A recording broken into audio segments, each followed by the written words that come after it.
It's a new year, and therefore we have new circulation numbers for newspapers across this country. And what do we see in those circulation numbers?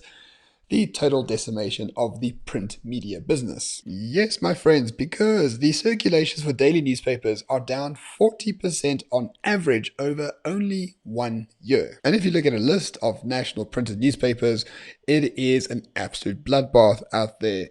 The Beeld is down 43%, Die Burger 35%, Business Day is down 39%, the Cape Argus is down 70%, the Citizen is down 32%.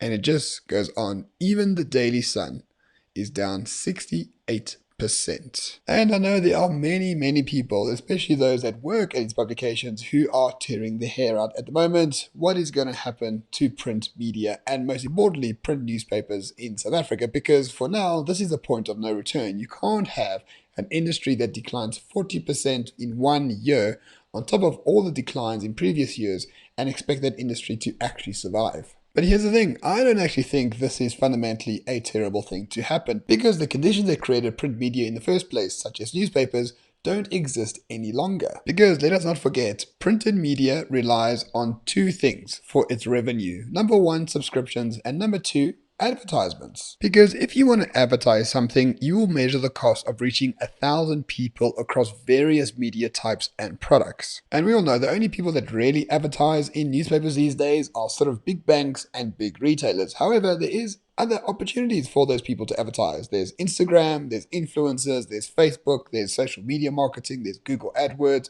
and a variety of other things. It is much easier than ever to reach 1,000 people. The worst way to do that is probably through a newspaper. But I have another theory as to why newspapers across the globe really are failing, and that is because they are a mass media product.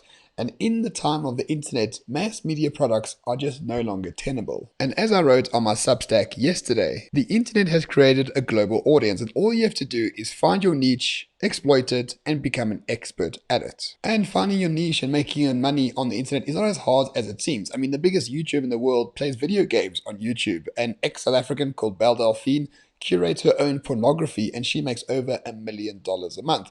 What these creators are showing is that once you understand your niche well, you provide valuable content for that niche, people will pay you hand over fist for it. And so therefore, in this world of niches, why on earth would anyone want to buy a paper that has mass-produced news printed on it? How does it make sense to pay for a newspaper that covers many stories that bear no interest to you at all?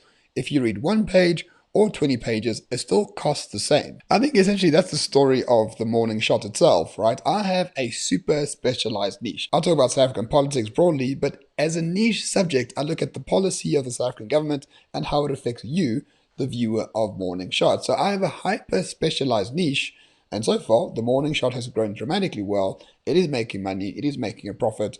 Am I the new face of media? No, but all I am doing is proving a point.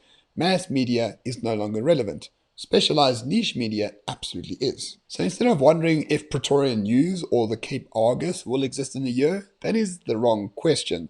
The right question is, who is taking on the mantle to become the dominant expert at the Cape or dominant expert in Pretoria to divvy out all this news? Because as I concluded in my article, today's needs are now for creative people to become the journalists of tomorrow without having to be credentialed to do so. So in my opinion, let printed mass media die the graceful death. It has served its purpose. Its purpose is no longer warranted in current situations. So who will take on the mantle and become the dominant journalist for particular geographical areas in South Africa? They can make a lot of money. People trust them a lot more than a mass media newspaper.